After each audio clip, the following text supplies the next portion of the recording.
This is We Burlesque, the podcast, and I am your host, Victor Devon. And today is October 27th, 2020. I am in Riverside. My guest this evening is in Van Nuys, and that's rare for me to speak with somebody on the podcast in the same time zone, but I'm getting more common with it as I get to know some fabulous people that I'm meeting here. This is a performer that I've only had a chance to work with briefly, and then we were, thrown into pandemic mode, so I haven't been able to see them or a lot of other people in person since. But I'm delighted right now to have Al-Ghul on the line. Hello, hello. Hello. How are you? So we chatted a little bit right before I hit the record button. It sounds like you have some stuff going on. I have some stuff going on. I'm dealing with some medical things, which is super fun in a pandemic because for those of you who have somehow forgotten or are unaware somehow, maybe you were recording a reality TV show, there's a pandemic happening. So I'm pretty annoyed that I have to deal with medical stuff, but it's not as bad as it could be. And, that's pretty much like the main thing in my life right now. I am lucky enough to be working from home. Excellent. And thank you. And that's a tremendous privilege and one for which I'm very grateful. And I feel very lucky to have. But honestly, other than that, and like trying to not lose my mind because I live alone and I'm extremely extroverted of performing, and I am not seeing people, and I am not performing really that much. I am just trying to stay entertained. Have you done any of the digital stuff? Only a very little bit. And here's the thing. Here's my feeling about that. It's just not a great fit for me. Sure. I don't have the wherewithal or the ability so much in my apartment to record items of like acts and other forms of content to the caliber that I wish to present myself. And so I just don't really want to be making content for the sake of making content. I want to do it if there's a reason, and sometimes being raw and unprepared and unpolished or less polished is totally fine and makes sense with whatever it is I'm making. But for something like a completed act or a completed song or whatever it is, for a show that I'm showcasing in this kind of way, I'm really looking for something that's a little bit more involved than I'm capable of doing myself. So I've done Babylon Cabaret, which is a show that I have residency with, and it's a wonderful show. And we have done some pre-recording that is very COVID compliant, social distanced, using all the sanitary techniques for on set, with a lot of care and caution and testing, of course. But other than that, I haven't really done much of anything else. How about you? Me, a little. I'm branching out more. I've gotten to the point where I'm driving myself crazy without it. So I've been doing the podcast, which has been very nice and cathartic, and keeping me communicate with people. I'm seeing some people. I do like a Zoom movie night where we all watch the same movie on Zoom. So that we still have nice. Yeah, it's nice when it's sort of, but it's not content. Again, it's just mostly just for that, interpersonal connection. Right. So we've been watching like some light Halloween fare to keep our spirits up. Because all of us are usually so busy and so booked, we never see each other during the Halloween season anyway. But now, we're all too free. But I actually have a show. I did a show the week that we're talking. Teasy Roosevelt, who's up in upstate New York, put together a political-oriented show, as is her niche, and I did an act for that in my bathtub. So with my shower curtain as my curtain, and multitasking. Well, it's funny because in my mind, I am sort of like rough and tumble anyway. I'm a hobo clown, so I think I can actually fit as long as things come together aesthetically around me, I can do it. It's just a matter of getting myself psyched for it. Yeah. What is your general aesthetic if you had to explain it to the uninitiated? Well, my general aesthetic for overall Mhm. everything is an updated version of the classic lounge singer, Okay. torch singer. My very first inspiration when I was whatever 5 or 6 years old was Jessica Rabbit. Like many of us, Jessica It Rabbit. is it is a gateway. Yes, exactly. So, like this iconic character, this iconic moment. I saw her and I was like, I want to be her, or I want to be with her, maybe both. Same if one was really lucky. So, yeah, I was just captured by that. And my family's from Bangladesh.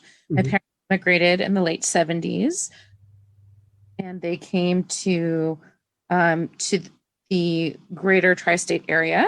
They were in Albany first, and then they were in the Midwest for a little bit when my dad was doing his schooling, and then when my mom was doing hers, we moved to the tri-state area again, and I grew up in Southern Connecticut, right outside of the city, like the part of Connecticut that like really is just an extension of New York City and its suburbs. Yes. Did you So, know I was born in New Haven? Did we oh talk my about God, I that? did not know that. I used to live in New Haven. That's so funny. Yeah. Yeah, so my mom did her postdoctorate fellowship at Yale. So I Okay, lived there in you New go. Haven. My parents went to Yale Divinity School. Oh my gosh. Okay, I grew up not that far from the Div school. Okay. Um, I grew up on Prospect. Okay. So like Prospect Street. And did you know that huge weeping willow tree? Yes, actually. Yeah, that was down the street from where I grew Oh, up. that's funny. Across from Celentano. Wow. See, look at us just That's so coming funny. together at them. Yeah, so I went to West Hills Okay. for elementary and magnet school, and then I for middle school, and then I moved to then we moved to Fairfield County. Okay. I grew up in initially Durham, and my grandparents were in Oh, Madison. it's so funny because I was born in Middletown. There you go. I have family in Middletown. I Oh still my have family gosh, in Middletown. I went to Wesleyan. That's where I went undergrad, and then I went to grad school at NYU. Okay. And So that's what funny. brought you to the big city, as it were. Well, I just did what us nugmeggers do, and I moved. It was either Boston or New York, and I went to New York. So, yeah. To be a singer? Sorry. To be a singer? Is that why you went to New York? Well, kind of. It was. I just always knew I'd live in New York City, like since I was little. The same way I knew I always knew that I would live in California at some point. I also always knew I'd live in New York. And so, I was brought up on, the Hollywood films of the 50s and a lot of old comedy. I grew up on like I Love Lucy and Laurel Mhm. and Hardy and a lot of that old Hollywood glamour, but also like the kind of tongue in cheek, not taking itself too seriously humor of that era. And that's also a lot. And my dad, especially, that's how he helped himself get better at speaking English more fluently. Mm. Watching a lot of that What old. is the native language of Bangladesh? It's Bangla. Okay. Yeah. So, or Bengali is the transliteration. So so then I was born and my brother was born, and my family is very even brained. We're all scientists who also love the arts. So I was Mm. in a household that the deep appreciation for the arts. Started dancing when I was very young, when I was 4. Started doing classical South Indian dance. And then I started doing, I did some tap, I did some ballet. I did musical theater, played violin. My brother played viola, Damn. my, there's a lot of music, a lot of art. My mom paints and my dad isn't terribly musical himself, but loves music. And so he was always listening to music of various cultures, but especially of the subcontinent. And so my brother and I are both musical in very different ways. He's more of like an electronic music, like DJ type of situation, whereas I'm more classically trained and definitely was more of the musical theater drama kid. So all that stuff came together later on when I was revisiting my training when I lived in New York City at New York Vocal Coaching, which is my current home school. I mean, I don't really study with them as frequently anymore, but the last place I studied, and they offer long distance lessons, so I can take lessons with my instructor when I want to. He has time because now he's very, very popular. David McCall, everybody, fantastic. So yeah, we were just talking, and I was like getting ready to give up the ghost of make it on Broadway, because that was always the dream, right? Well, for some, not for everybody, but that was the plan. The bright lights of yeah, that was for me. Bright Lights, Big City, Mm. White Way. That was always my goal. From the time that I first saw Jessica Rabbit, I was like, this is what I'm going to do. I just. But in retrospect, isn't it funny that was your view of Broadway? Because that's like the dingy little club. I know. It's so funny. And so, like the Ziegfeld Follies and everything that was all around that culturally. I really wanted to be in Anything Goes, like the height of Broadway classics in the 50s, which of course that's not how Broadway is anymore, but that's what I wanted to do. And so I was in my early 20s, this, bright-eyed, bushy-tailed young thing, fairly jaded because of where I grew up, but still energetic. And I was just like, and I just realized especially as a plus size South Asian Muslim in New York City post 9/11, going through that, queer on top of everything else, I was just like, there's a lot of layers. So many intersections. I have very little privilege. This is an exciting time, literally a week before the election. But yeah, I came to this point, and I think a lot of us do as artists, and I'd love to hear your perspective as well, especially since apparently we're from the same area of the country, within miles of each other. So, and how funny we both ended up out here. But it's just, I came to that point where I had to look at myself and my identity and my integrity, and I had to make the decision of, am I going to change myself fundamentally so that I can conform to this idea of success as defined by the industry of show business? And that was something I really had to sit with. And so I started performing more, just to dip my toes in the water, just see what was going on out there in terms of other ways to be a performance artist. And I did this show at Therapy. I don't know if you've ever performed at Therapy in Hell's Kitchen. I've not, but I have friends who had shows there. Yeah, so I did the show at Therapy. It was actually like, it was for a plus size girl group that called the Glamazons. I don't know if they exist anymore. They may have disbanded, but it was all plus size. Do you remember who else was in it? Do you know Meryl Sherwood? Laura Johnson? Meryl was the troupe leader, and Laura was my mentor within the troupe. They basically did a show that was like a take on America's Next Top Model. It's called Next Top Glamazon, and it was basically like a live show that was it was partially hosted by Logan Hardcore, if you know them. So very much like in the queer scene, like where the intersection where drag art and burlesque meet, really like in that, the kind of like plus size Pussycat Dolls things, like, like where the Pussycat Dolls really started from, similar feel to that. And so we were all competing to be in the group. And Laura was my was my mentor, and I was also studying with David at New York Vocal Coaching at the same time, and just really, like, for the first time in my life, exploring what it would mean to be an artist outside of my goal of Broadway, because everything I'd always done ever as a performance artist from the time that I can remember was with the eventual goal of being on Broadway somehow.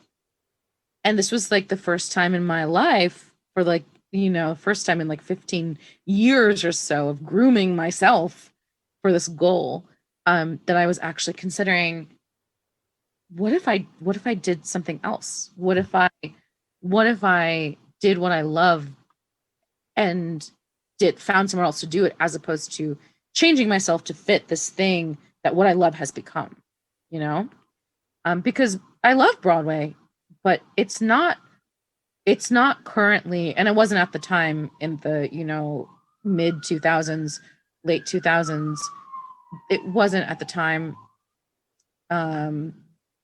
what I had thought of Broadway as being as I was The growing. 80s really changed it. Oh my God. And like after Andrew Lloyd Webber and Cameron McIntosh really changed it forever. Yeah. Absolutely. Yeah. And I sure did sing. Memory was the first song I worked on. I was going to ask what your audition song was.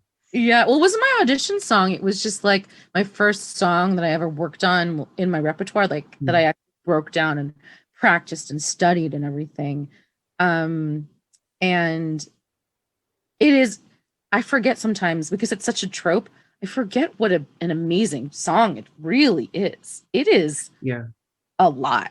It's a devastating song, and a lot of people play it entirely too straight, and they don't get it's crushing. And so it was that my very first song I ever worked on was Somewhere Over. I feel the same way about I Dreamed a Dream. People don't understand the desperation of that song. Oh my God. Yeah. And so when I eventually, at the tender old age of 13, when I was working on I Dreamed a Dream, it was like, I was just barely scratching the surface of the pain of that song as an angsty 13-year-old who was like so purely in love, like for the very first time with someone I had become very close friends with, and they were never going to have those feelings about me in that reciprocal way. I was just, It says that was more of an On My Own story. Well, no, it was I always identified more strongly with Fontaine versus Eponine, because I just it was like the darkness that appealed to me. I've always been a goth, like, since I was young. So that I first felt that feeling, and I was like, oh, I connect to this song because I have this, like, this thing I want that I can never have. And then after my first breakup, I came back to that song and I was like, okay, now I understand the song. Actually, I really thought I understood it when I was 13, but then when I was that's the thing about all these Torch songs, is that like there's just this again, because they're older, I guess, and because they've been done by people with chirpy voices all the way up to like American Idol for a week. It just sort of you sort of lose some of the inherent melancholia of a lot of them. Like some of them are like desperately like, there's a reason they're Torch songs, because they're like, you're carrying a torch. They're a matter of like, you need a lamppost. Like otherwise, if you can't imagine the lamppost that you're leaning on, I just don't know if you're giving that song its all. Yeah, absolutely. Like, I wanted that gritty, I am in a nightclub and there's smoke, even though we're not allowed to smoke inside anymore. And, that kind of feeling of, there are some people here who are just trying to drink their troubles away. They want some respite. And they just want to look at something beautiful and hear something beautiful and forget their troubles for a moment. And that perhaps the person who is emoting on the stage is trying to forget the troubles that they have themselves. That always, the feeling behind film noir always appealed to me as well. So I feel like film noir was like the goth mood of its time. And so like that intersection of like a kind of gothic sensibility, like this kind of this Victorian depression and like the beautiful fashion, and then the tortured souls of the film noir and unrequited love and all these beautiful, beautiful garments and the sparkles and the smoke and the everything. Like that's all come together to influence what I'm trying to create right now. And I'm trying to even put my touch on that further by bringing in elements of my own culture. And I've struggled with that for a really long time. And that's struggling with this question with Broadway, with this question with where do I fit in the nightlife scene, if that's what I'm going to try to do. Because ultimately I realized through doing that show at therapy and then through working with my voice coach that really what I wanted to do is just literally just become Jessica Rabbit. That's what I wanted more than anything else. And so David, my voice teacher, was like, okay, how do we do that? And I was like, oh, I don't know. What a random question that I've never considered.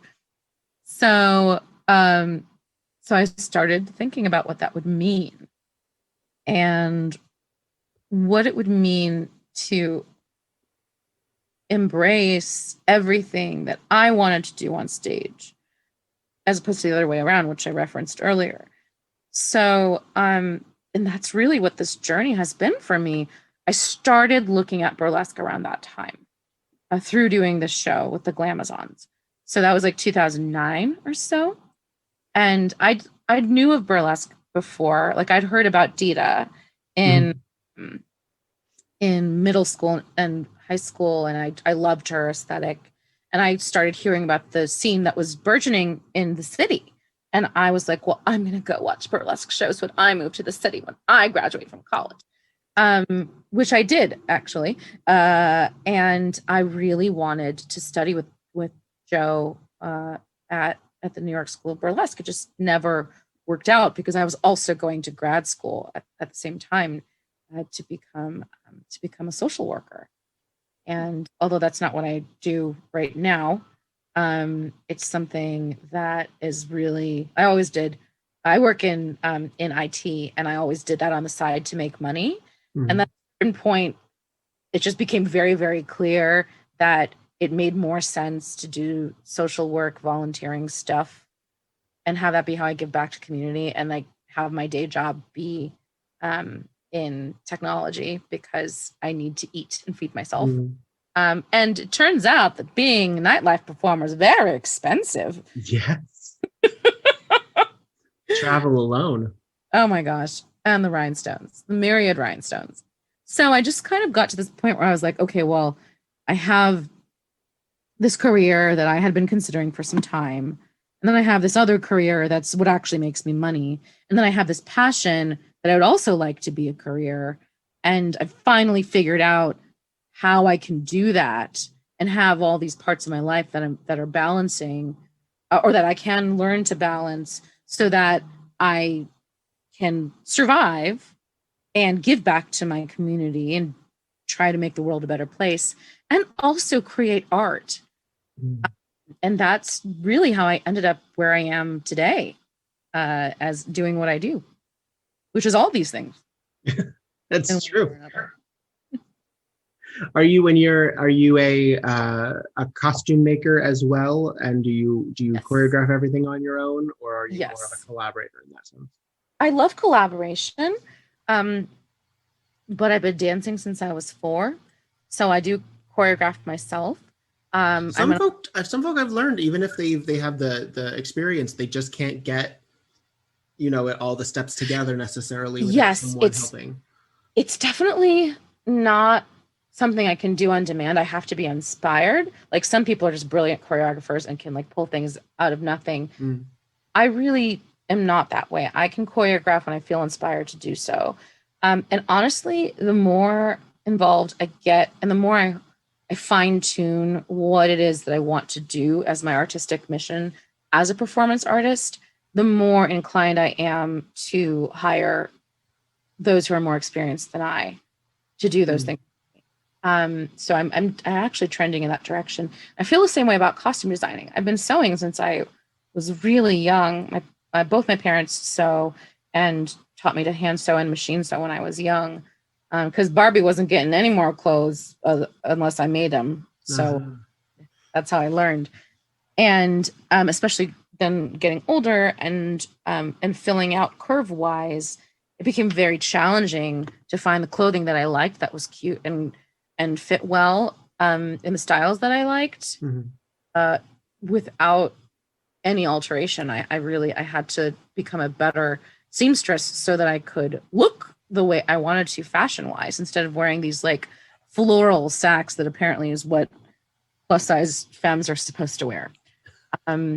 So yes, I do those things, but I'm actually moving away from doing my own costuming and doing my own choreography, because I'm trying to level up my performance art offerings. And so I've gotten to a point now where I want to be moving in a way and dressed in a way that is actually now beyond what my capacity is, or it would take a very, very long time and actually be more expensive to create those routines and those costume items. So yeah, I've been doing burlesque since, well, I started taking classes in 2013, and then I started shows. With whom? Who did you study with? I took a smattering of classes. Actually, the very first Hollywood Burlesque Festival, there was Mr. Hollywood Burlesque. There was a panel of classes, and that was it was like you could buy an all-day package, and so I got the all weekend package, and I had been thinking about it, especially as I had been doing more singing at gigs and places where burlesque was happening, and I was going to more burlesque shows. I started working on some burlesque shows behind the scenes just to get a feel of like, is this what I want to do? Is this the next art form I want to study? Because I'm very deliberate about learning art, and I do really believe in the 10,000 hours of investment in a craft being true in terms of approaching mastery. So I was very deliberate with this choice. I talked to a lot of people. I did a lot of behind the scenes work. I attended a lot of shows. I started taking classes. And so I really loved the classes that I took. I really was starting to see the various threads I could pull in from all of the different types of art forms I've studied my whole life. And then those that have appealed to me that I wanted to study more. And so I took a class also with Hell's Bells, which is definitely more of a Pussycat Dolls type of feel. And that was fantastic, very different, but also super fantastic. And then I took a couple one-off classes here and there. I was also go-go dancing at the time. I started go-go dancing in LA at Booty LA, which is a mashup dance party, and it's fantastic. There's ones all across the world in the country, but the main ones are in San Francisco and Los Angeles.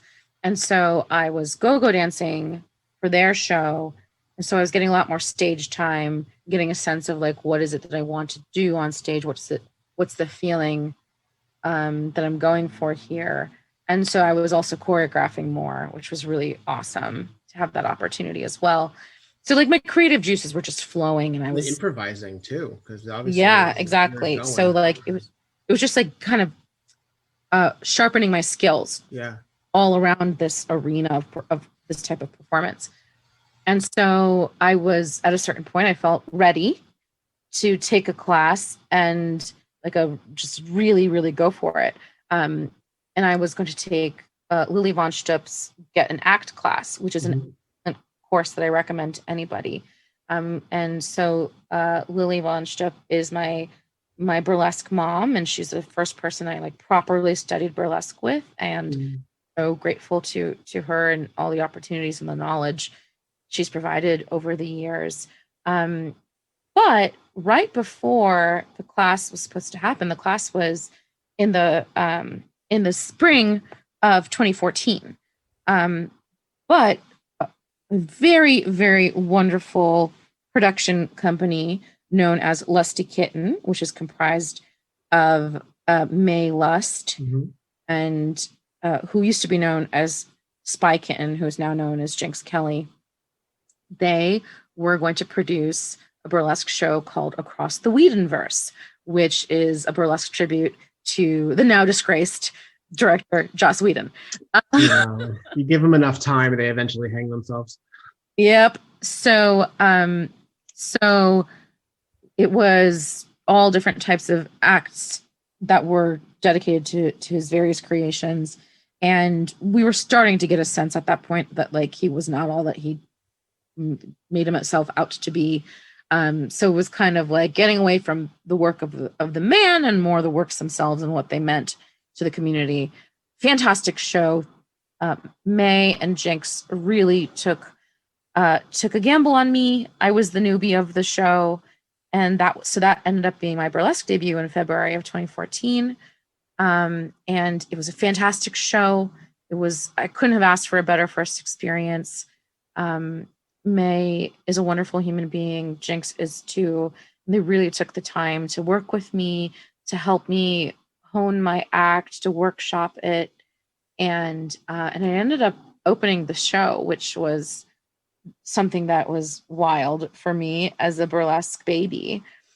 So I consider that like my soft entree. Well, what was it? What was the act? What was your... Oh gosh. Okay. So I did all the things. And because my main shtick is I'm a burlesque singer. Sure. Yes, I dance. Yes, I do all these other things, but my main shtick is chanteuse. Sorry? Yes, I'm a chanteuse. Songbird. So I wanted to do a singing act as my first act. And so I did and I ended up doing a drag king act, a singing drag king act that was as Dr. Horrible from Dr. Horrible Sing Along blog, singing about his forbidden. So it was also the slash fic act. So it was about his forbidden love for Captain Hammer. And so there's subtext. Oh, absolutely. I would say even that the subtext is text at some points. But so super queer, super multidimensional, almost bit off more than I could chew, but I figured it out. I definitely had too many props, as so many burlesque babies do. And it was so funny because like I saw it happening. I was like, I know this is too many props, but I literally don't know how else to do this. And it was something that like I worked on with May and Jinx. I worked on my own. I spent, like several months developing this act. And honestly, it took me a couple more years later actively working on it until I figured out how to pare down the act. Editing is so hard. Self-editing is so hard. Yeah. And it just really just took the experience and the time. Yeah. Despite my, huge encyclopedic knowledge of performance art and being a performance artist for decades, it still took me a couple more years of specifically studying burlesque to get to that point where I could edit that routine to be like, I was like, I got it. I changed the song. I cut some of the props. I shaped them around, or I shifted them around rather. And I was like, okay, got it. This is it. So that was my debut act. And then there was another act, which was actually the first burlesque act I ever thought of back in 2010, which is the act that I ended up working on in Lili's class, which is called Bad Girls. It's also known as my hijab act. And it is performance art. It extremely sociopolitical. It's very dramatic. it's got something to say. It's not your typical burlesque act, in that it's an act that every time I perform it, at this point I've performed with it all around the country, I've headlined with it, and I'm constantly working on it. It's gone through so much evolution since I debuted it at the show after the class. So I debuted that act, which I consider my hard debut, in July 2014. Okay.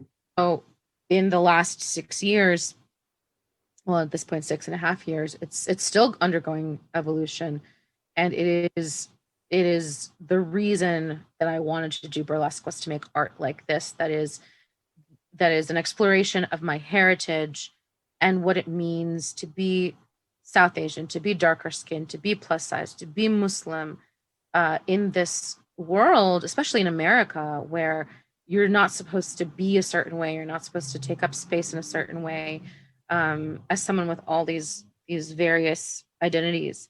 And so I got to a point, I actually debuted as Taz DeVille, which is a name that was given to me by Tangerine Jones, actually, back in the day. Before I officially debuted, she gave me that name suggestion in 2012, the summer of 2012, right before I moved. And she taught me how to make pasties. That was our last time hanging out, was that. And she was very, very frank about the trials and tribulations that femmes of color and that fat femmes encounter in burlesque. She did not mince words. I knew exactly what I was getting myself into. And everything she had ever said to me, absolutely has rung true. So, yeah, I loved the play on the my name, my full legal name. Taz is actually a diminutive version of my legal. And so, like growing up, people always called me the Tasmanian Devil because of Taz being the shortened version of my name. Hated it growing up. And then I started going by a nickname, and then I started going by my full legal name. And so I liked the pun, and I did like it, but I always wrestled with, should I have something that reflects my identity or not? And I just, it came down to it, and was the only name I could think of from what Tangerine had given me. And I was like, okay, I'm just going to go with it. But then in about 2017, I came up with the kind of the supplemental pun, or the additional pun, of Taz Al-Ghul, because I'm a nerd and I love nerd shit, and I do nerdlesque, and I also cosplay. And so I was also getting more into cosplay and speaking on panels at various cons, performing at cons as a nerdlesque performer. And I've been cosplaying longer than I've been doing burlesque. I've been cosplaying since about 2009 or so. And so I was like, well, this is great. Oh, also after the 2016 election, I was having like this existential crisis of like, what does it mean to be a queer South Asian Muslim fat femme in America right now? And so all this stuff was happening, and it just like came to me all at once. I think it was like March 2017, and I was like, Taz Al-Ghul, yes, that reflects my culture, because I am my legal last name is actually also Persian. Okay. And so and Raz Al-Ghul is from an area that we presume was Persia. A lot of people say his name should be pronounced Raish, including the creator of the character, but that is wrong, and it is racist, and I hate it because it's going off of the Hebrew pronunciation of what his name would be, and he's very clearly not a Jewish person of Jewish descent. Okay. And so his name is Arabic, and so Raz is the correct pronunciation. I want to say that, was it in the animated series, which is how I first learned of Talia and the Al-Ghuls was that they did pronounce it as Roz, but maybe they Yes. didn't. Yes, they did, and it's Okay. gone back and forth. Okay.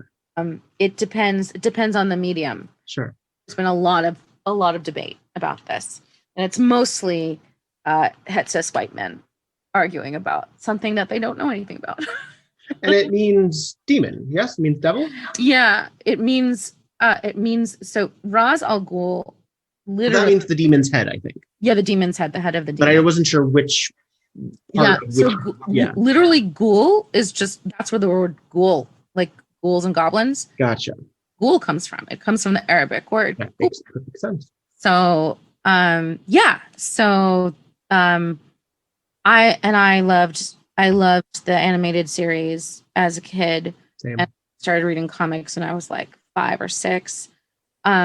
So it encompassed my heritage and the nerdy side of my performance background. And so I was like, well, this is perfect. And so I started shaping my repertoire and my repertoire development to create content, photo shoots, new acts, different pieces that I started writing to be around these topics that are very personal to me. So that's what I've been, the parameters I've been using to kind of hone my brand, if you will. Mm-hmm. I hate that term, but yeah, like it's what's been it's been my guiding light as an artist since then. And that's that very first piece that I really developed when I took Lily's class that I've continued to work on. It's evolved in that vein, and it's that feeling that I had when I came up with that act. And as I've worked on it, that's what I'm going for in throughout all of my work now. Mm-hmm. With the possible exception of some of my nerdlesque stuff, which just doesn't really quite fit because it's, other people's characters. But in terms of my stuff, so you're still coming from it from your perspective and your body. Yeah, absolutely.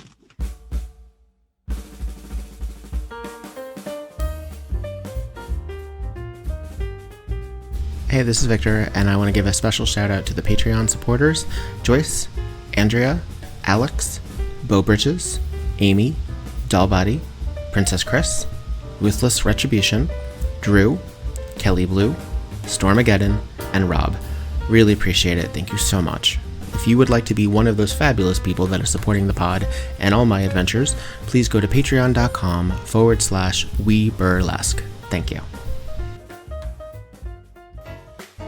PonyPod, a traveling performers podcast. If you like hearing from traveling performers, please subscribe and leave 5 stars wherever you listen to podcasts. I'm your host, Miss Mary Jane Green, the Trouser Tent Teaser.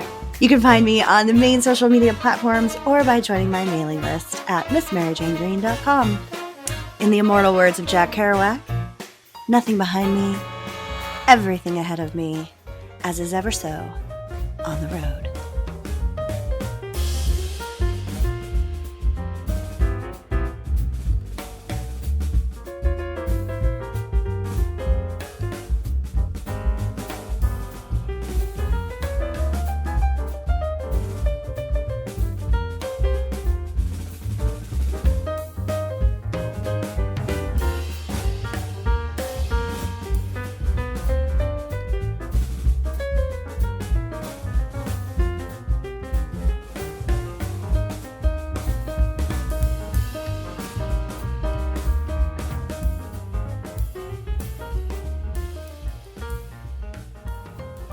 It's interesting because I've I've done 112 of these thus far.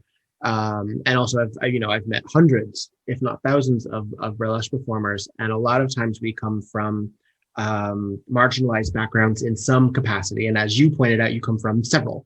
So you have a lot going on in terms of the opportunity to either ignore all of it and just go out there and just the I don't want to talk about it. I just want to be a performer, and whatever comes naturally will come naturally.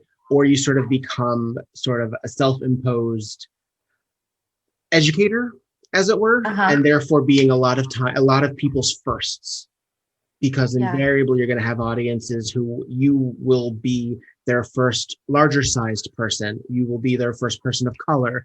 You'll be their first Muslim. You'll be their first queer individual. This is going to be true of other people who are different queer representing, if they're trans, if they are disabled or what have you. And a lot of times I think that we decide to make art either initially or eventually that is very personal and therefore has the authenticity, but then, but then the added responsibility. So how do you balance the responsibility of being everyone's first and yet saying, listen, I'm not your teacher, but I'll do my job? So there's like a long version and a short version. Sure, whatever you're comfortable with. The short version is that it comes down to having very clear boundaries. And this knowledge of my boundaries and learning how to have flexible, but only semi-permeable boundaries, as opposed to no boundaries or extremely rigid boundaries. So learning how to have boundaries that are adaptable and still serve the purpose of keeping me safe, or as safe as possible, is really fundamental to most things that I do. And especially when you're playing with intimacy, which there's a lot of things I do in my life that play with intimacy. And this is definitely one of them. Making art is very intimate. I find it really useful to always keep in mind what my boundaries are and to reassess them constantly to make sure that they're serving their purpose. So a lot of that honestly comes down to doing the work on myself that I need to do. This is something that Lili shared with me in my class that summer or that spring in 2014 about burlesque can be a very healing space, but it's not meant to heal you. It's not a way to heal. It's not the mechanism. It can be a method to do it, but it's not the mechanism of healing itself. It's more of a place to explore what that healing looks like and feels like. And I have always taken that to heart. It was an incredibly wise thing that she shared with us, as she so often does share these nuggets with us. And I've always taken that with me, and I really, really believe in that. I've had many arguments about it. I've thought about it a lot over the last 6 years, but I truly believe it to be the case. And I have been on my own. I've been working on my own personal healing in earnest since about 2005. And I started working on my own healing when I was about 13 and like 12, 13. So like, or 1996, 1997, when I was in middle school, which is unusually early. And I continued doing that type of heavy introspection all throughout high school. But I really didn't properly start healing from my lifelong trauma until 2005, like in a more directed, intentional, organized way, as opposed to sporadic here and there. So I've been working on it a really, really, really long time. And a lot of that time has been learning what feels good for me and how do I respect myself and how do I make sure I'm also as I'm honoring myself and my needs, also maintaining my own integrity, manifesting what I need, and being respectful and kind and compassionate to others, and balancing all that together. So when it comes to teaching others about systemic oppression, being a kind of figurehead or a token or, representative or whatever role I may be playing, that's really always what it comes back to is how much am I willing to donate for no cost? Also, because keep in mind, I have actual schooling around this. So people don't go around giving their stuff away for free, generally speaking. They eventually want to be paid. People can give a free class here or there, a free lesson here or there as, a complimentary service or a complimentary offering. But generally speaking, if you want something more involved, you have to compensate someone for their skills. And I believe in that very, very much, especially as a working artist. So, when it comes down to something that's more involved, I'm always happy to say, here's what I'm happy to offer just as a complimentary take. If you would like to know more, here's what my rates are. I work on barter, we can trade, all that stuff. And people often get very upset when I establish those boundaries, especially if they're more privileged people, especially white folks, especially masculine folks, especially those who are het cis mask folks tend to have this entitlement that a lot of them don't even know they have. And that's activated by people asserting their boundaries. I've noticed in the years of doing this. So I want to make sure that I'm maintaining my integrity and my joy and my creative process as I move through the world, making the art that I want to make, sharing the art that I want to make. And not all of it is, has an agenda or has a certain message or whatever. Sometimes I just want to dress up in a beautiful garment and want to sing, or I just want to dance, and that's it. But I cannot change what you alluded to earlier, which is that sheerly by being present, sheerly by being on stage, that is a political act. And that is true for any BIPOC person, any queer people, but especially those of us who are not cis, because I'm non-binary. Okay. And I use she and they interchangeably. I am very high femme, and I'm definitely in my femme energy. I identify as high femme daddy. That's like the whole spiel. So, it's just, and for those of us who are larger, it's just being seen is a political act. And there's no way to change that. But what I've noticed that I can influence is the way I navigate the conversations that I'm involved in that are around that topic. So, for example, when someone comes up to me after a performance, and this has happened a lot with like fellow plus size femmes, I've noticed, come up to me and say, "Oh my God, you're so brave." And I'm like, "Okay, let's talk about that. Let's talk about, thank you. I recognize, I see that you are intending to give me a compliment, and I thank you for that compliment. I also want to explain why that hurts my feelings a little bit. And here's why. And I just want you to think about it. I want you to know I'm not upset and I'm not mad, but I want you to think about this, that I just go up and I perform, and just like anybody else, and I'm allowed to take up space, and so are you." I just leave it pretty simple as that. Sometimes it goes to a more involved conversation, sometimes it doesn't.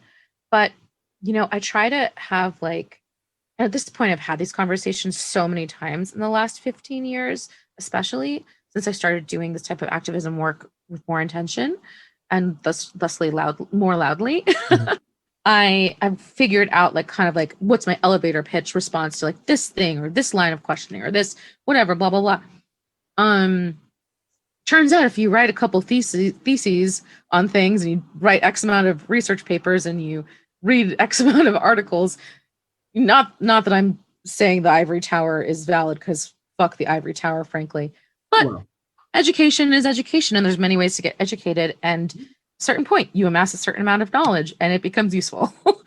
So I'm able to kind of respond to these points that are brought up quickly and say, this is what I'm able to reflect to you. I'd love to hear what you have to say. And once it gets to a certain point where I feel like, nope, that's my boundary, I'm just like, I'm really grateful we've been able to have this conversation. At this point, it's getting a little bit more involved than I have the space to to give right now. I'm absolutely happy to offer my time for compensation, or I can revisit it later at a time that works better for me, which may be not in the near future or ever, given my resources. Sure. Highly marginalized individual. So that's how I navigate those conversations. I hope that made sense. Absolutely. I'm extremely loquacious, so feel free to rein me in at No, any point. I mean, it's a matter of self-protection as well, because Absolutely. Mhm. I understand that a lot of people equate nudity and stage work with being vulnerable and being game for anything, and it's just not true. There are times when we leave the stage, and there are people, and people are people, and there are all different kinds of performers, just like there are all kinds of electricians. Like you have no idea what someone is going to be like. I mean, I know people who I'm very good friends with. I like to think of it, but I know that when they come off the stage or before they go on the stage, we aren't going to be hanging out, talking, making jokes. That person has to get their space together, and that's how they work. At the bar later, sure, whatever, that's different. But we all process differently, and especially considering a lot of us, particularly in, as you pointed out, like where we are in this drag burlesque sort of nightlife hybrid goulash. We're going to be dealing with some personal things. We're going to be dealing with some heavy things. And just because we did an act in 5 minutes doesn't mean that by minute 6, we're going to be like, okay, cool. Some people can do that. Some people have processed that and are all good. It took me years to do some of my more heavy material and be good immediately walking off stage. I can do it now. Yeah. I can do it. Yes. But I even thought that I had that down, and then was like, oh shit, where did that come from? Because I walked off the stage and I wasn't immediately good. So you never know. And we can only work with what we got. Yeah. At the time. And absolutely. also all these different variables. I mean, audience response is going to change how we feel. Yes. Yeah, I absolutely agree. Like, for example, when I first started doing Bad Girls, which again, colloquially known as the Hijab Act, and I don't want to get into more about what the plot line of the act is. No because problem. Is it to the MIA song? Yeah, it is. I figured. Okay. Because spoilers. But it is it's an extremely draining act. Like, it takes a lot out of me. But I also have another award-winning. Well, actually, Bad Girls hasn't won any awards yet. It will. Yes. But my act that has won the most awards, which is Proud Mary, which I was going to revamp, and now I think I'm actually going to retire it as I'm refining my repertoire. But I that's also an act that takes a lot out of me, because it's so high energy. Sure. Like, I'm literally running around, dancing, full out dancing, shimmying, shaking, trying to give Miss Tina the best, I can to this, living legend. So when I come off stage for Proud Mary and I come off stage from Bad Girls, it's taken out of me, but in different ways. Sure. And it's definitely easier if for Proud Mary, if I've been conditioning properly, and for Bad Girls, if I've been taking care of myself emotionally better versus worse. But I find that as time has gone on, it is not as draining. It's not as challenging to transition back to the present mindset. Right. Backstage with Bad Girls. With Proud Mary, it's just just literally like getting my heart rate back down and drinking some water. So yeah, like I'm really lucky that, and I've been working on it a long time, to be able to connect with the audience in various ways. And some of them cost more energy than others. And I try to keep that in mind when I'm booking my acts. And also when, like, if I'm doing a show where I'm doing multiple acts, then I would never do another act after Bad Girls. I would do something before it, but I would never do anything after it. And same with Proud Mary for very different reasons. But you know, there's just like some acts cost more energy and some cost less, no matter what. Yeah. And again, that's something that is learned, and you can really, you know, fuck yourself up if you don't take that into account, and you can make a lot of bad decisions before you finally make that realization too. Yeah. So, yeah, so I guess because of the aspect of, you know, the entitled, the concept of the entitled white man patron, which, you know, is paramount in our scene, and therefore, and also us being so, you know, forthcoming, as it were, it sort of falls into that, I think, that similar issue that we have a lot of times with celebrity and a lot of times songwriters and filmmakers and writers, which is that we assume everything also has to be 100% autobiographical, otherwise it's fake, otherwise it's bad. And I think that that's a trap. And I think that that's a mistake. And I think that as artists, that also is very limiting if we try to do everything 100% autobiographical, because that can be boring as hell, or that can also be triggering as hell. So do you have acts that are just pure escapism and just, you are just there to enjoy yourself? Yes. Good. And actually that is part of why I love working with Babylon Cabaret, because it's amazing performers, it is entertaining, it is a lot of original music, it is extremely diverse. It's one of the most diverse shows in Los Angeles. That's an ongoing show. I'm very, very proud of that.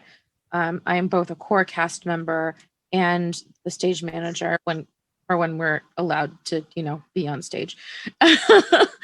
And it's what's really lovely about the show is it is a true throwback, as far as I can discern, as someone from these times, but a throwback to the Hollywood cabaret shows of yore. Okay. So we got a little bit of variety. We got a little bit of singing. We got a little bit of burlesque. We got some live musicians, and you got dinner and a show, and it's beautiful, and it's at El Cid, which is a historic theater location in Silver Lake. And, you know, it's just, I do have a couple acts that have been developed over the years that are I don't know about autobiographical, but like relate back to my heritage. Mm-hmm. We have a show called Around the World, and unlike many Around the World shows, or I don't know if it's actually called Around the World, but it's like the concept of Around the World. And unlike many Around the World shows, we actually have people who are performing acts that are related to their heritage, and there's diversity in that. Mm-hmm. Opposed to, you know, like people randomly doing things of heritages that they're appropriating. And so Cat House wrote a song for me called The Genie of Araby. And it's because my dad's side of the family is from Saudi Arabia, the Swana area. We were nomadic traders from that region, the Southwest Asia region.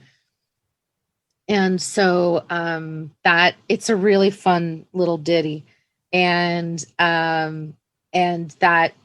song specifically relates back to my heritage, but pretty much everything else I sing is actually, like, I'm one of the few cast members who usually doesn't sing original music. I usually do old standards. I'm meant to be a touchstone in the show for people to hear something that they might be a little bit more familiar with. Mm-hmm.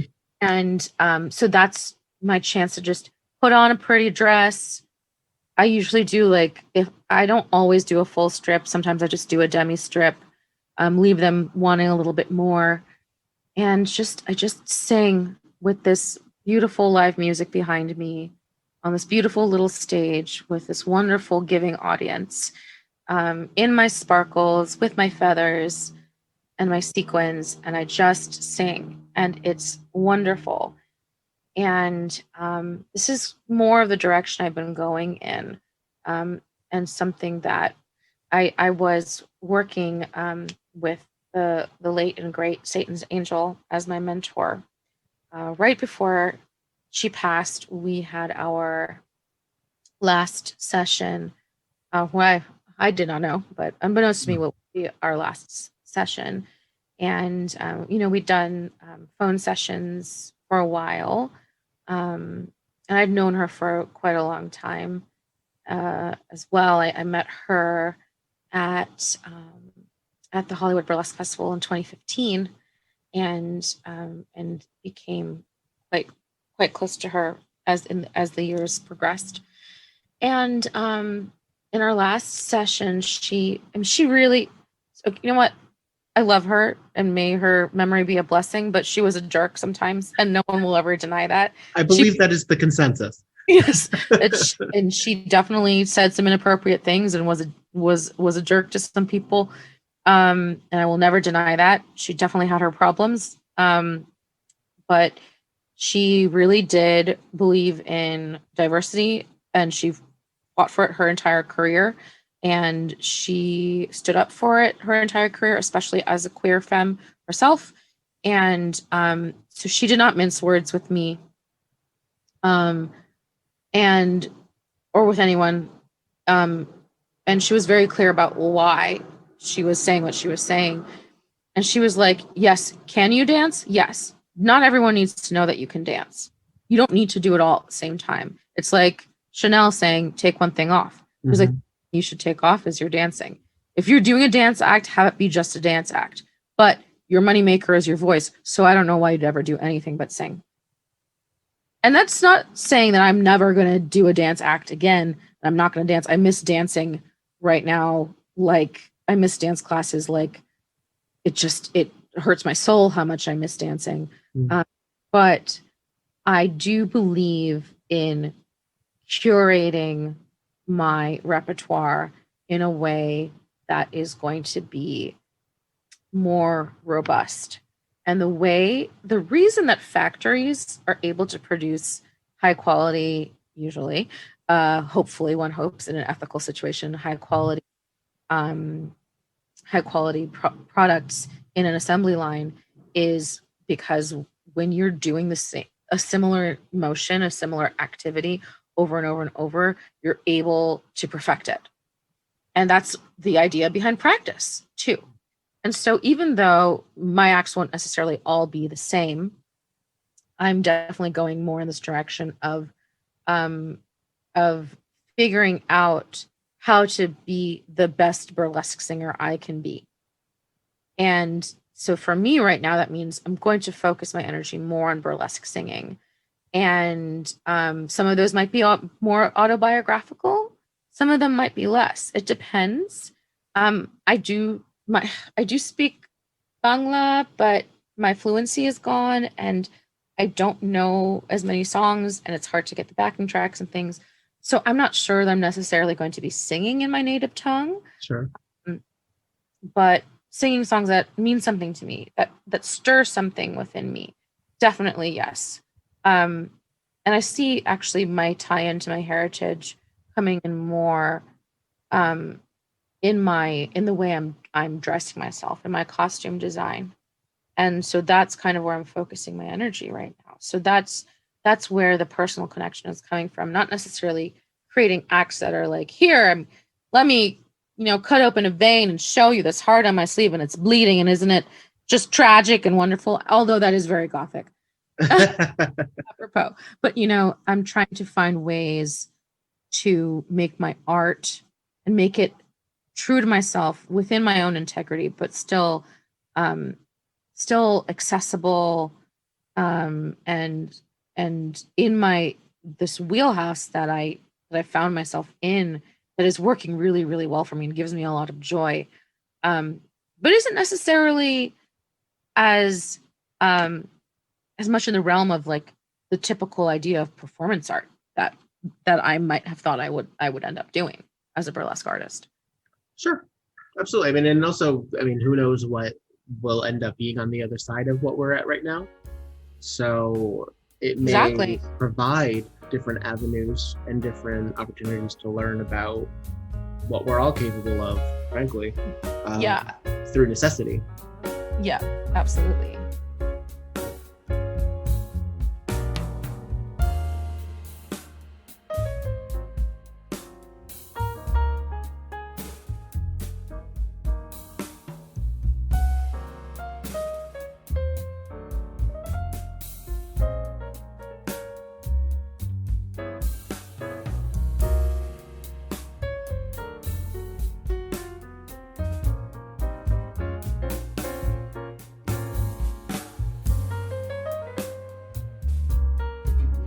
Do you like movies? Any movies. Old movies, new movies. Bad movies. Sad movies. I'm Matt, a.k.a. Stormageddon. And I'm Rachel Corky Shank. And together we host GranSparkle, a movie podcast for movie lovers by movie lovers. It's a podcast dedicated to the movies that are in our eyes, on our minds, and in our hearts. Featuring guests of a wide selection of entertainment backgrounds, performers, writers, creatives. So please join us for the casual cinema conversation every other Monday wherever you get your podcasts. And follow us on Twitter at screen_snark, and we'll see you at the movies. All right, we're supposed to do that bit together. That's cool.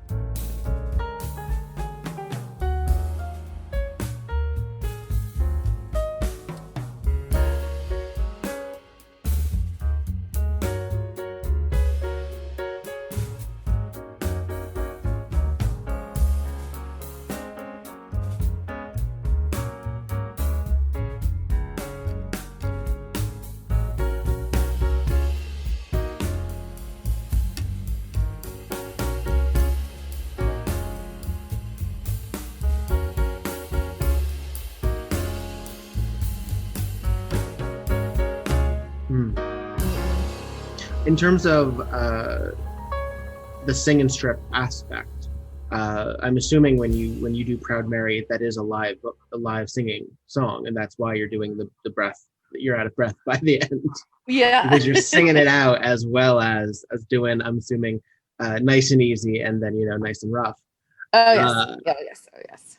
It's got to be a skill set, absolutely, to learn how to have breath control and how to know how to, I mean, our most famous pop stars struggle with that.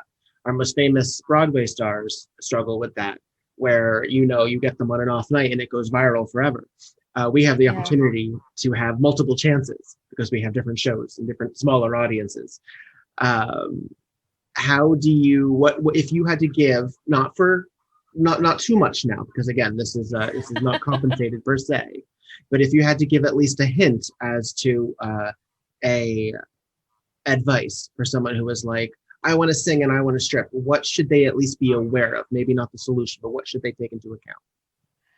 So here's something that I got as a tip from an old dance teacher of mine, when we were talking about fusion dance styles. So I was talking about how I really wanted to do, so I grew up doing classical South Indian dance.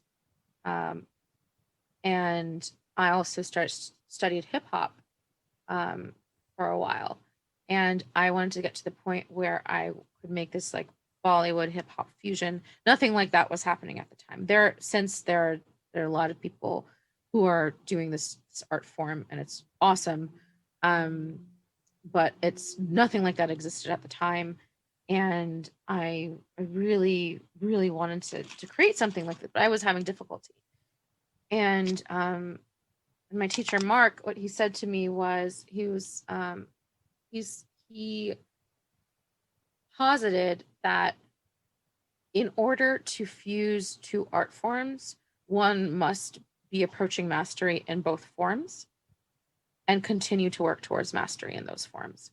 And as you do, you're able to translate skill sets from like laterally as you approach mastery.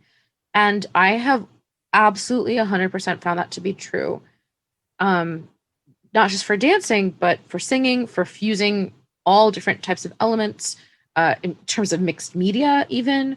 Like there's stuff that I learned from sewing that is pertinent to dancing and singing, and vice versa. It's like it's all holistic, and you're just learning all the time as an artist. And even like one of the biggest breakthroughs that I ever made singing was, and this is what I tell my voice students, is that so much of singing is psychological, and I never, even as someone who had studied a lot about mental health care, it didn't occur to me until I went through it myself.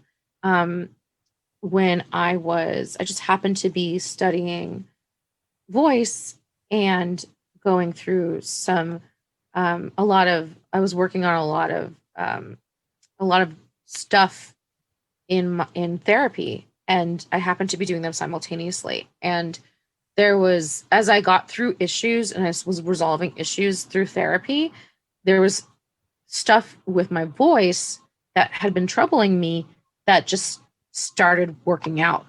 And I was like, whoa, so you mean working on my mental health care can actually benefit me all around? So like stuff like that matters. So I would say study burlesque, become approach mastery in burlesque. Yes, mastery is a goal, and who knows if you can actually ever achieve it. But, it's something to work towards. You're always getting closer. You're always getting closer. Same thing with singing. I have had people approach me for coaching, for a lot of different things, for voice and for burlesque and for the intersection of the two. And I've had to turn people away as gently as I can, but I also want to be honest and say, hey, look, I would recommend that you take some voice lessons, study for like 6 months to a year, get really, really, really solid on your songs and your vocal technique, and then let's talk. Come back and let's talk. Because they just simply were not in a strong enough place with their vocal technique. And I could tell just by listening. And most instructors who are knowledgeable should be able to tell within an evaluatory session. I could tell that they just didn't have the breath control and the strength in their diaphragm and in the entire like musculature of the core to support just singing while sitting or standing, let alone while moving around, attempting to remove one's clothes in a way that is what's like anyway remotely aesthetically pleasing. So, I've been doing it for a while and I practice a lot, and it's still hard for me sometimes. So that would be my main thing: is approach mastery in both. Keep taking burlesque classes, keep practicing your burlesque acts, workshop your acts, keep taking voice lessons, keep practicing your songs, pick a few songs that you want to work with, and just really approach mastery as much as you can before you start trying to merge the two. It'll make it so much easier, because even having, so I started working on burlesque stuff at the beginning of 2014. Even though I had been singing at that point, I had been singing for 25 years or whatever, and I had been dancing. I'd been doing movement related performance for like whatever, almost 30 years at that point. So we're talking about literal decades of experience. Yeah. Even still, it was incredibly challenging. And I'm still working on it. I only last year started feeling like I had some semblance of like, "Oh, I kind of can do this. Yeah, like this is all right. I would consider myself to be an intermediate burlesque performer now. Not everyone would agree with me. Some people think I'm horrible. Some people think I'm like, the tits. Thank you all for Usually the truth lies somewhere in between anyway. right, exactly. And so, but I try to be very honest with myself because I don't know another way to continue to actually get better, except for being very honest with what my capacity is. I would say I am I can give an excellent performance. It's going to be an entertaining performance, hands down, no problem. But as a burlesque artist, I feel like I'm about intermediary, moving towards advanced. And that's something that I feel is proportional to my amount of experience. And there's also the fact that I simply do not have as much access to resources, to free or low cost or sponsored costume opportunities, to promotional materials like a free or low cost video, free or low cost photography that's high quality, both in terms of headshots and in terms of action shots. Just the actual opportunities themselves to be on stage and get that performance experience, not just as a femme of color, but also as a plus size femme. Both of these things together work against me, unfortunately. So I have, just in general, I have fewer opportunities. I have to fight 10 times harder for them. I just want to point out the fact that if I were older, if I were a Black person in this country, if I were Indigenous in this country, if I were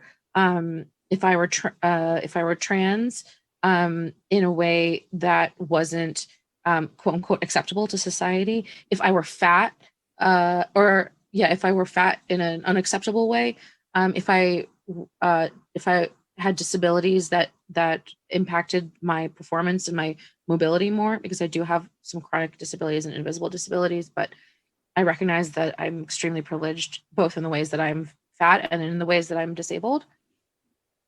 So if any of those factors also existed, it would be exponentially harder. So I just also recognize my privilege, that while I'm incredibly oppressed, and all these ways in which I'm marginalized greatly reduce my my access to opportunities to grow my skills and to be hired, that people in these other more oppressed intersections have it so much worse. It's much harder. So I would say that given all that sum total, this is where I'm at currently, and I myself am taking my own advice of continuing to approach mastery in burlesque, continuing to approach mastery in singing, and the section thereof. I will add, as a producer who has booked a number of vocalists and who has been around the block a few times when it comes to things like that. Also, burgeoning imaginary person that I made up in my head about was asking that question. Also, invest in your backing tracks, because oh my gosh, of only 3 or 4 people who are charming enough to get away with that synthesized crap that you ripped off. Oh my God, yes, that's a really good point. Thank you for saying it, because oh my God, I don't know that I've actually people who are so good just get lost in it, and you lose how good they are sometimes. So. Yeah. I mean, it's oh God, there's nothing worse than an awful MIDI track. I mean, unless that's the point, because that can be the point. But it is, and that can be really hard. That can be really hard because it is again accessibility and finding. But if you have the opportunity of paying $1.29 on Amazon MP3, or ripping it at 56 KB on YouTube, but spend the $1.29. Just spend the $1.29. Your sound person will appreciate it. Absolutely. And listen to it first. Make sure it's in the right key, and make sure that it's the right version. Because if you're doing a show tune, guess what? Every person who has ever sang that song, they're going to make a different version of it. So yeah. Oh man. A lot of them just begin with ding. Oh, okay. Now I'm supposed to sing. Okay. Oh my gosh, that's actually funny you say that, because that's how the track almost always, because I've done so many versions point, the track for Do Right, the infamous Rabbit song, that is how that Oh song yeah, usually yeah. starts. It begins a cappella. Yep. So it's not Benny Goodman. It's if you're doing Jessica Rabbit, Amy Irving, you're gonna have that. Yeah, and and also because that soundtrack didn't come out on digital for so long, the rips on that people were getting from like Napster '99. Oof. Bad. Oof. Just so oh no, it's it's the equivalent of holding up your cassette player on the at the radio and making it. Yeah, I know. So I also did pageants. I did pageantry growing up, which my mom definitely was opposed to. But then also when I would lose, because I never won, I always lost. And it's like one of the few things in my life where I didn't have like immediate mastery. And it was such a valuable experience. Oh my goodness. I would not trade my pageant experience for anything, because it helped me learn how to grow and deal with failure. Wow, so important. There's a lot of really messed up things about the pageantry world. I will absolutely cop to that. But I will say that for me personally, it was a great experience and really valuable to my growth as an artist. But my mom would get so upset when I lost, like not on my behalf. She would get indignant for me. She wouldn't get mad at. Would she give a laundry list of every other person and how they did not live up to live up to? Oh yeah, and also and the judges, they must be taking bribes, of course. So which I'm sure some of them were, but there was, my very first time performing. It was my first time competing in any type of vocal competition ever. And this was 1995 or 1996. I was 11 years old, or 12. I was very young. And, it was literally a cassette tape recording of my voice teacher playing the backing track of the song. And that was what I had. And I will never, and this is why I'm such a stickler about backing tracks, because I was so embarrassed, but I didn't know any better. And my mom didn't know any better either. But like, it just became clear that like, that was like not how you were supposed to do it. But like, there's no way we could have known. We weren't in the scene.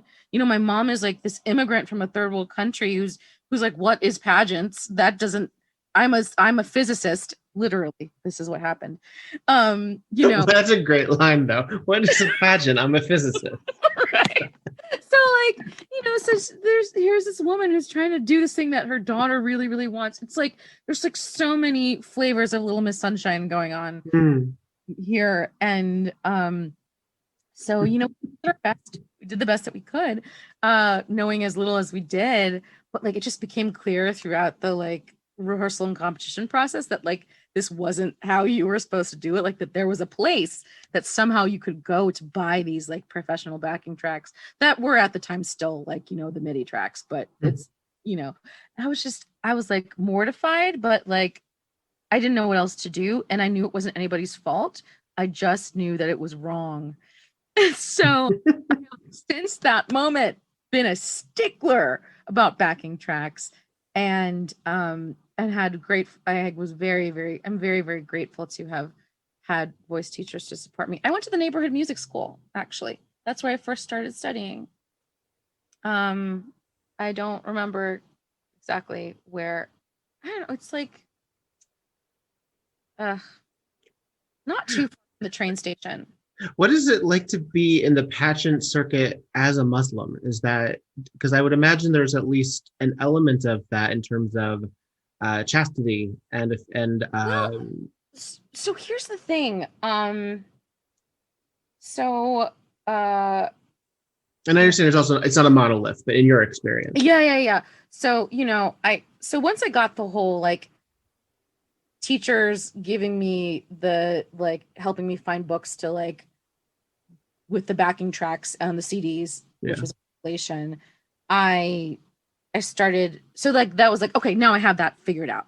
But like then exactly what you're talking about, like I started having this like other, like, now that I got the basic necessities out of the way, and I'm growing up and I'm starting to realize that like there aren't like it's really starting to hit home that there aren't people who look like me on TV, in these musicals, in these pictures. I'm trying to figure out what it is I'm supposed to wear on stage.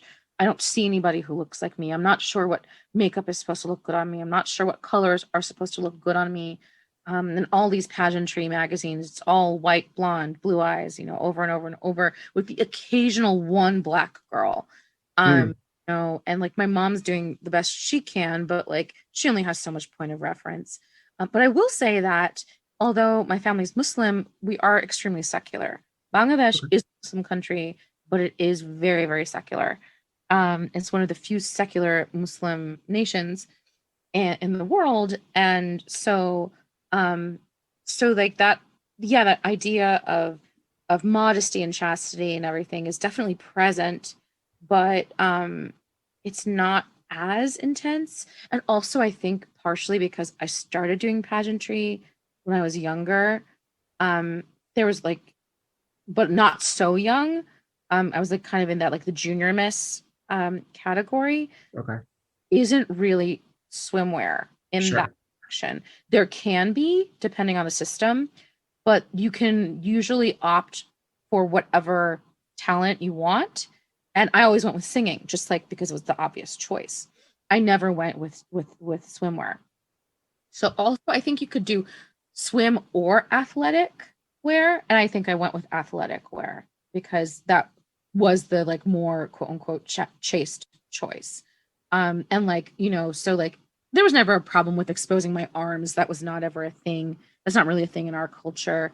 The thing that is that's like not appropriate is like, so too much cleavage is inappropriate, and too much like hemlines being too short, Right, is a thing. So like you don't really like, shorts are not really a thing in our culture. I mean, especially as fashion has shifted, definitely like lower necklines have become more appropriate, especially with the advent of the internet. It's like and things kind of shifting globally in that way, in terms of trends and stuff. But yeah, short skirts, shorts, not really a thing. Midriffs are just part of our culture already because you have sari blouses and obviously various forms of belly dance and that sort of thing, different types of dancing. Just midriffs are not seen as salacious in our culture. Not the problem. It was like like the ass and the titties basically. So yeah, and then when I continued doing pageantry later on, like in my 20s after college, I was just doing that on my own. So I just like did whatever. Pageantry in your 20s. I mean, that must be such a I don't know. I would imagine that would be just a different experience in terms of the types of people that you were working with, and even being more aware and self-aware, and even the opportunity to be self-conscious. There's something to be said about like being young and not knowing necessarily quote unquote better, and knowing that obviously people can be cruel, but right. I can just sort of imagine like in your 20s, I can't imagine myself. I'd be a basket case. I made the very deliberate choice to compete in the Miss America system versus the Miss USA system. And there's a huge difference there. Miss America is definitely more well-rounded, and it's a scholarship pageant, and I found it to be more in alignment with my values. It wasn't entirely in alignment with my values, but definitely more so than Miss USA. Yeah, I mean, it was a really unique experience. It was, I met a lot of wonderful people, some of whom I'm still, friends with to this day. But yeah, I mean, this is true. It was true in pageantry. It's been true my whole life as a performance artist. It's definitely true in burlesque. It's especially true in burlesque, actually. There are very few people of color in general.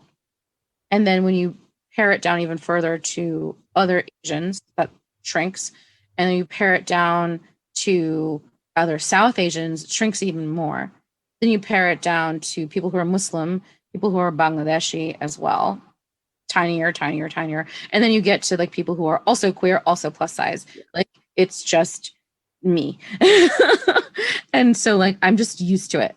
And I find community in a more global sense always, because I just don't have a community. Like you're always an individual when you walk into a room.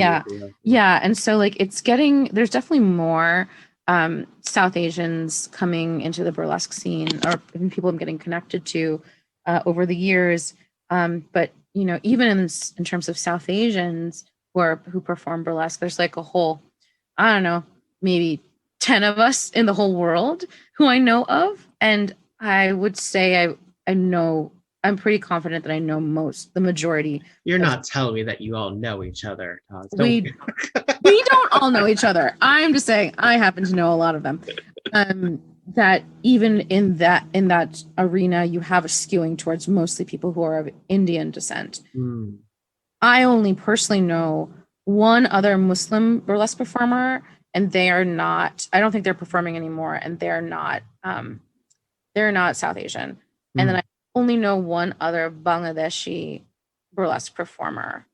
And that's Lakota Shekhar out of, I think I want to say Cincinnati or maybe Cleveland. So that's I'm thinking, I think in New York, in my experience, the only one at least who was public about it and brought it into their career, Divina GranSparkle, a Muslim performer. I don't know them. Pretty fabulous. They are they are a regular with Switch and Play, the drag. Oh, awesome. Yeah. They're pretty terrific. Sorry, what's their name? Divina, Divinia, Gran Sparkle, Sparl. Sorry. Oh, that's awesome. Yeah. Amazing. I love it. So, well, I thank you not only for your time on your stages to provide a glimpse of your individuality to audiences, but to spend some time with me and for me to get to know how much we had in common. Who knew? Are you an 83 child as well? I'm 85. 85. So all right, very fine. Close. So we're close, but I'm older than you. But sorry. Okay, you have to tell me which pizza before we go. Tell me which. Sally's, Franken Pepe's, or Modern? Oh, see, I'm not sure, because I grew up in there was I grew up on Greek pizza for the most part. Oh, okay. And it wasn't until I had like real Italian influenced pizza until I went to Jersey, which of course has the New York influence. Yeah. So it's tough for me. We did always go to this place called Tony's, which was pretty fantastic until it changed ownership. And that was like one of the regular places. But there was this place called Alpha's. And where the hell was that? That somewhere in the Durham area. Somewhere. And I don't even know if they're still around. And it took me years to realize they were named Alphas because it's Greek. I didn't get it. Oh, yeah. But they had freaking amazing square pizza. And I was very confused the first time I ever had a round pizza. So I miss my Greek diners, but I really love New Haven pizza. It's my pizza. So it's been a minute. I haven't been to New Haven in a while. Most of my family is in the Norwich area. Oh, okay. And then a few of them are in the New London area and a few of them in the Middletown area. But my father and my mom, when they moved in '92 to Jersey, I was 9. So we would always go back and forth for family stuff. Yeah. But I moved to California only within the last 3 years. I've been going back and forth because my husband got a college job here. So yeah. It's I love Connecticut, but unfortunately, because my visiting was always circumstantial, I just haven't had a lot of bonding with it, I guess. My mother was my birth mother. So when I refer to my mother in the present tense, I will refer to the woman who raised me. And then my birth mother, who died when I was young, was from Meriden. Oh, gotcha. Okay. So, and then my father, I assume my father's from Madison. Actually, to be blunt, I don't know. But my parent, no, he must be, because my grandparents, before they died, they got their house in Madison before they had any kids. So yeah. Gotcha. Yeah. And then the woman who raised me, my mom in the present tense, is from Maryland. So it just sort of, and then what moved to Connecticut for a school, and then love. Gotcha. So, yeah, but yeah, most of my folk are even my father though. My father, after the divorce and remarrying, moved all over the place and then found himself right back in Connecticut. Oh, so funny. Yeah. Connecticut. Yeah. Well, thank you so much for having me. My pleasure. Thank you for taking some time and being part of this. Glad to communicate. I felt so cheated in my Mr. Hollywoodness, is that I wasn't able to ride my own coattails in the LA scene long enough before we got all locked away. I know it's ridiculous, but hopefully the chance will exist in the after times. Indeed. I hope. One way or another, I have to come back and do my step down. So. Yeah, exactly. Yeah. Well, But I hope you have a wonderful evening. You as well, and a good rest of your week. And I will keep on top of you through the internet for now. And one day we shall meet again. Yay! Okay, sounds good. That was my pleasure.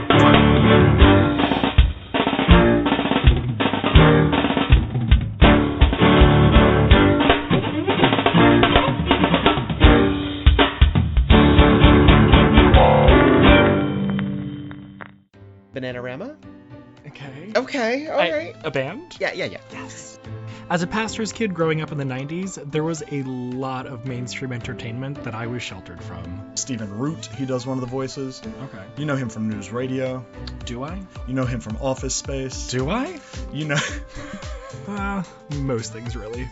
So, now that I am an independent and out queer 30-something, I'm finally asking my friends to teach me about all the stuff I missed out on. Wait, Raffi did Beatles covers? Yes, he did. My mind is blown. He did Octopus's Garden.